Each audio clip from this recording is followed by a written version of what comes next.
What's going on? This is Cody, and you are tuned to B-Boy 45, broadcasting from the Seacrest Studios. You know what? I have to interrupt that song because we have another special edition of the latest news to keep you in the groove with Maya. Maya, who's on the line with us today? Greg Berlanti. Greg Berlanti! Woo! How are you? Hi, guys. Welcome. Thank you. Thank you for having me. I'm really excited to chat with you. Excellent. Well, Maya, take it away, girl. So first of all, I just want to tell you how excited I am to be talking to you right now. And I've dreamed of interviewing you for years, so I'm so excited this is happening. It's such an honor to speak with you. You're so kind, Maya. It's so wonderful to meet you. That's a very sweet thing for you to say. So I'm just as delighted to talk to you. Thank you. I love everything you do. So where do you get your inspiration to write?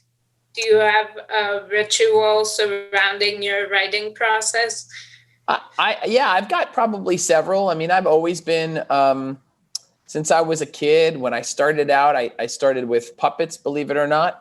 And then I transitioned from that into playwriting, and then from playwriting into TV and movies through the years. But really up until about my early 20s, it was plays. And, I sit down almost every morning still, even if I don't have something to work on. And I either think of story beats or scenes that I want to see, or maybe I am working on something. And I'm actually surrounded by them now. I've got tons of notepads and things like that. And I usually write freehand, and it's almost like music. I think of it like music. So a lot of times if I'm thinking of story beats or scenes between characters or dialogue, it's almost like I hear it a little bit. And sometimes on the days that are less inspiring, I don't hear it. I just sort of muddle through and just kind of sit there. I think that's a really important part of it, is to really ritualize, just actually sitting there and waiting for the inspiration to hit. And there's probably hits less days than it doesn't. But you learn a lot about yourself in the process. I read a lot of things for inspiration. I'll read other scripts, other people's scripts. There's some scripts that are around that I've been reading for years that I'll read and reread for inspiration. I'll watch movies for inspiration, or TV shows, or read books, things like that. That's usually more, my reading and input time is usually more later in the day, and my writing time is usually earlier in the day. Oh, cool. So when did you know that you wanted to start your own production company, Berlanti Productions? Right about when I first started doing TV, I realized that for me, I only really got the most out of a project when I was, sort of really in charge of it. And so that if I failed or didn't work, I really, wasn't handing it off to other people. And so at the same time, I also realized how much I enjoyed working with other writers, and helping them shape their stories. And I thought to myself, and I kind of went into the head of the studio where I was working and said, look, I want to do more than just write scripts. I want to help when I'm not writing scripts for myself. I want to help other writers get their stories told.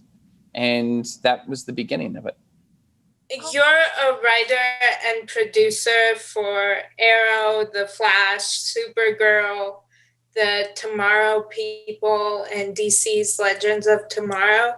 Have you always been a fan of the DC superhero universe?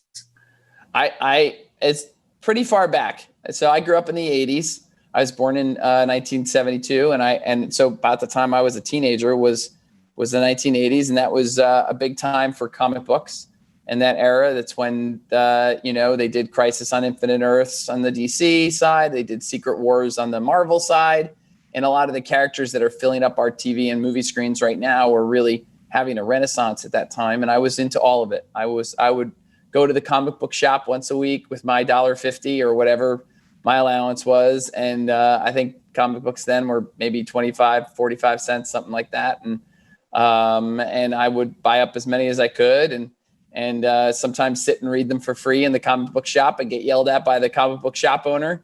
But I always loved those stories, and DC was a little bit more where my heart was. I had a few Marvel characters, but it was mostly DC for me. Oh, cool. Yeah, my sister and I always argue about Marvel or DC. Yeah, who wins? Who wins?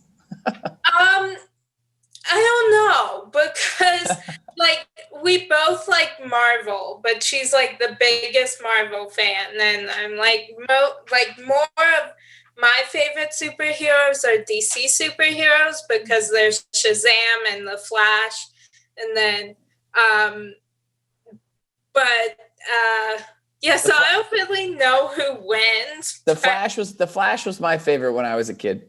It was my favorite. Cool. Yeah. Cool. Yeah, I'll be honest, it's never like when I say I like the Flash, I'm always like, but just like the TV version of the Flash. Yeah, he's had all sorts of iterations, and there's been many different Flashes. So we've been able to sort of play around with all that stuff on the show. Oh, cool. So, do you have a favorite superhero? I mean, I think now I probably still have a soft spot for the Flash just because I fell in love with the character as a kid. And I always loved that there was particularly just, he had a sense of awe of these other characters around him. He wasn't Superman, or he wasn't as dark as Batman. And he didn't come from another planet and have superpowers like Batman. He was sort of just a regular guy who got struck by a bolt of lightning. And that was, I think when I was a really little kid, I thought to myself, oh, that could happen to me. There's a shot that I could get superpowers that way.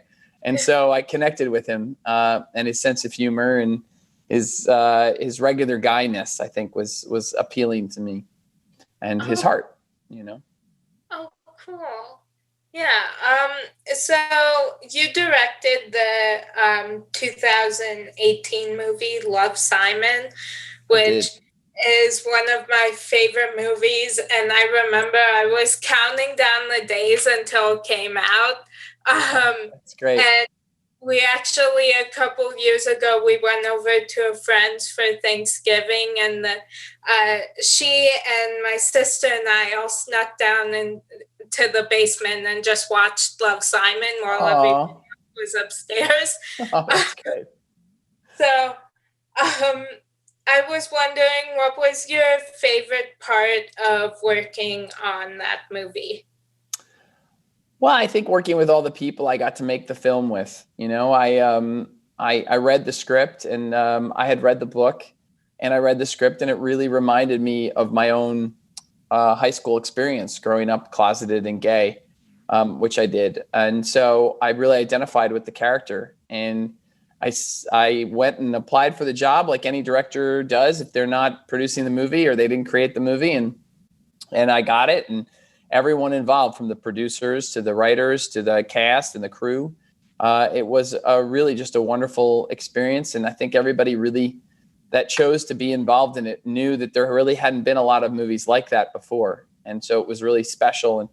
And I think that really shows. And, it's when people make art, whether it's a TV show or a movie, a lot of times the most special ones, you work just as hard on the things that maybe don't come together in the right way. But the really special ones, I think everyone involved knows what they're doing and what they're trying to say, and with it. And everyone had a really good handle on what we were trying to say with that film. And I'm so proud of it. And I'm so proud to have been a part of it. Cool.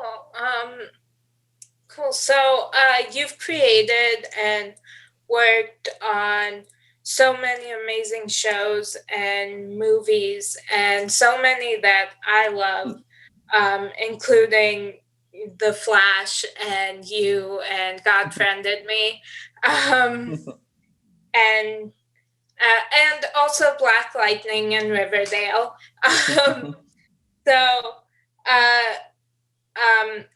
And so many more. Have you had a favorite project or character? I think it's not that I have favorite projects, but there are ones through the years that I've done all the way back to the first show I created called Everwood, which is 20 years ago now. There's been a few through the years that have been more personal, and maybe they're really hard to get made, or they're they just have a more challenging birth. But then they connect with people. Sometimes they've failed or they didn't work in the public's eyes at the outset, but they lasted somehow and people connected with them over time.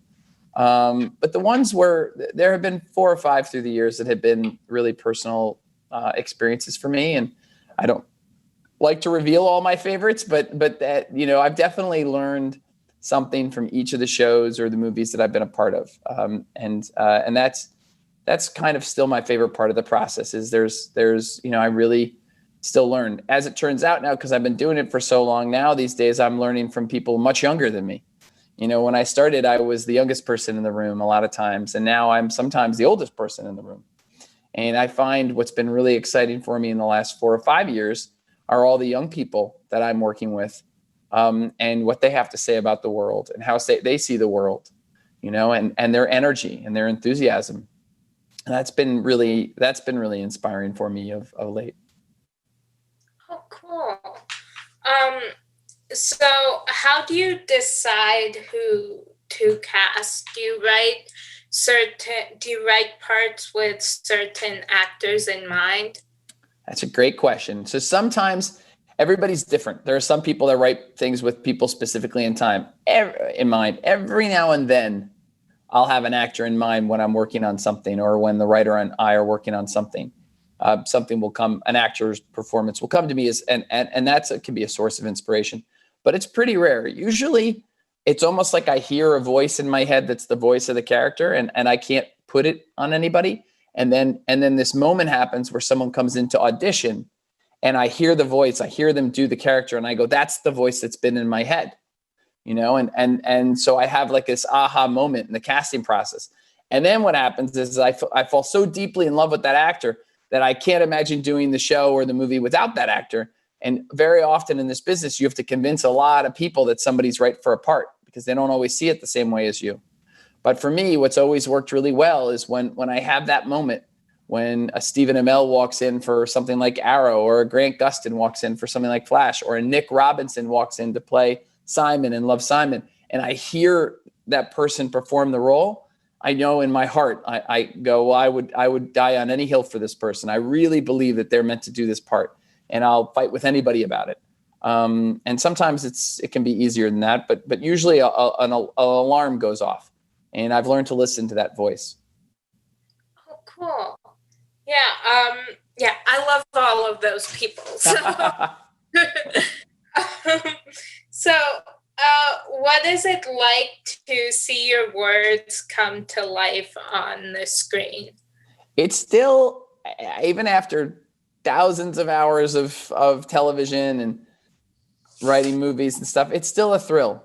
It's still really exciting to hear somebody perform your stuff. And when you're doing TV, you're doing so many episodes at the same time that it can really brighten your day. If you're having a rough day and all of a sudden you get these things called the dailies, which are the outtakes of the scenes that they shot the day before. And very often, if I'm a little lost on a story or something, I'll watch the dailies of that person's performance on that scene, and that will inspire me to come up with more stories. So a lot of times in television, what's great is we can write a script that's very inspiring to the actor, and then their performance in turn can inspire us to shape or move the stories in a different direction. And it's all very, that's a very exciting part of it for me. Oh, cool. So do you have any upcoming projects that you can tell us about? Well, we're working on a bunch of different things right now. We've got one that just came out on HBO Max called Unpregnant, which has, a Barbie and Haley Liu from are two of the leads. They're terrific. I really recommend you check it out. It's a story about friendship and two girls going on a road trip, across the country for a deeply personal reason for one of them. And that was a joy to work on. The director, Rachel Lee Goldenberg, did a wonderful job. And like I said, we've got 2 amazing stars in it. And that's been a lot of fun. And we're just trying to get the word out about that. And then, we're just trying to get all of our shows back because of COVID. All the shows, were shut down, and it's been a very tricky experience. We're going to add to the CW universe a Superman and Lois show with Tyler Hoechlin and, Bitsy Tulloch playing Superman and Lois. They've been on the show in the past, if you guys have ever seen that.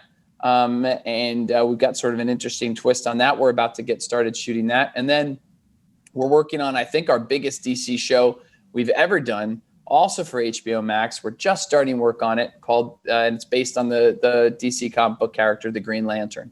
So that's some big stuff that's kind of on our plate right now. Oh, cool.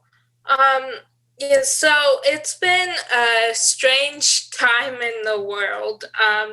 Has quarantine inspired any new writing projects? Yeah, it always does. I think I just became a father about 3 or 4 years, just over 4 years ago. And that's definitely in and of itself inspiring. But the spending as much time as I have with my family and the kids during quarantine has been a really rewarding experience and a very inspiring experience in and of itself. Also a very tiring experience when you've got 2 little ones. But there's been, I definitely have moved into a new phase of storytelling, I think, and just looking at the world in a different way, both as a parent and and from the point of view that I'm at now. Oh, cool. So have you discovered any new hobbies or talents? No, I think I've one thing that's always worked really well for me in life is, and there's certainly not for lack of trying, is that I wasn't really good at a lot of things. My childhood growing up was realizing that there's 2 or 3 things I was really good at, and everything else I enjoyed. But I and in some ways it's a hobby. But I've got the things I like to do, and again, being a parent now, any free time I have, my hobby is just can I spend some time with my children. My son's loves many things, but he loves monsters and ghost stories, and so sometimes I'll create a big monster hut for him over the weekend, or I'll work on a monster story with him, and that's been a real joy. But all that stuff takes up your time, and then you turn around at the end of the day, you're exhausted after the kids go down, and I try and read. I try and make time to read, and I try and make time to watch some things, and then there's also been the current, election going on, and wanting to make sure that everybody gets out to vote, and doing my part to try and make sure that people are, really engaged in politics, and that affects all of our lives. Yeah. My sister and I actually, this election is the first year we're going to be able to vote, so we're very excited. It's so important. I'm so glad you're going to get to, and it's a very exciting time. I remember the first time I got to vote. That was so exciting. Cool. Yeah. So what song would be on the soundtrack to your life? Oh, what a great question. Oh my gosh. Well, I like musicals. I love musicals. And I love the 70s. I grew up as a kid in the 70s. So it might be something from either something like that. I'd have to look. My problem is I've got so many. I have to look at my that's my challenge. I need a couple of volumes. But I have to think about that. I might have to get back to you on that one, just because so many are coming to my brain, and I wouldn't want to give one preference over the other. Okay. Yeah. I listen to music all the time. So all the time. Yeah. Well, I listen when I write a lot. I'll tell you, I wrote my first play in college to Whitney Houston's "I Will Always Love You." Oh, I put that on repeat. I had a disc player. We still had discs then. And I put it on repeat, and I sat in where I was living at the time. And I wrote and rewrote that. So that would probably be somewhere on there. oh, cool. Yeah, during quarantine, I've gotten into a lot of Broadway soundtracks. Oh, great. Okay. Well, what have been some ones you've been listening to? Spring Awakening. Great. First Date. Uh-huh. Rent. And Yes. then obviously Dear Evan Hansen and Hamilton. So I saw Rent the night before it opened on Broadway. And I now work with two of the people that were in that cast, Jesse Martin on The Flash and Taye Diggs on All American. And they are as wonderful and as kind as and as nice and as talented as I hoped that they would be. So there are a lot of great people in the business, in spite of what we hear. And those are two of the nicest guys. cool. Yeah. So my last question for you is, who do you consider to be a real life superhero, and why? Well, I would say probably my mom was to me. She was the one who put me on the path that I'm on. She got me into, she saw that I loved storytelling and really made it a point to bring me around and set me up. She got me a business card when I was 10, 12 years old for puppet shows and spread them out all over town. And then in college as well. And, never missed a show that I wrote or was in, and, produced a lot of the shows I was in high school to help raise money for them. And we got to spend a lot of time together in her later years. And, my life is everything it is because of, I was lucky enough to have her as a parent. So I would say her, I'm still, everything she taught me, I still carry with me every day. And especially now that I'm a parent myself, and I see it from a whole other perspective, how hard she must've had it. So, I was really lucky. Yeah, my mom and my sister are my superheroes. Our mom always says we're just like our own like little unit. Like we just daily we just will have like 5-minute laughing fits. Like I don't know, just over something ridiculous. It's the best. I'm so you must be so happy that it's really, when you have family is it's the foundation for everything else. And yeah, it's really great when you have that group to rely on. yeah,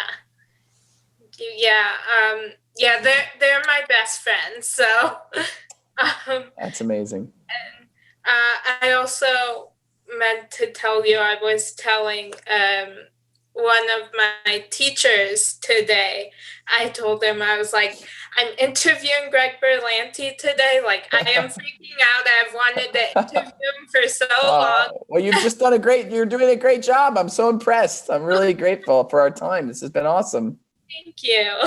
Yeah, I told him I was gonna send him messages after I interview you, just saying like, oh my God, I just interviewed Greg Berlanti. Did this actually happen? And he was like, I have no doubt that you will.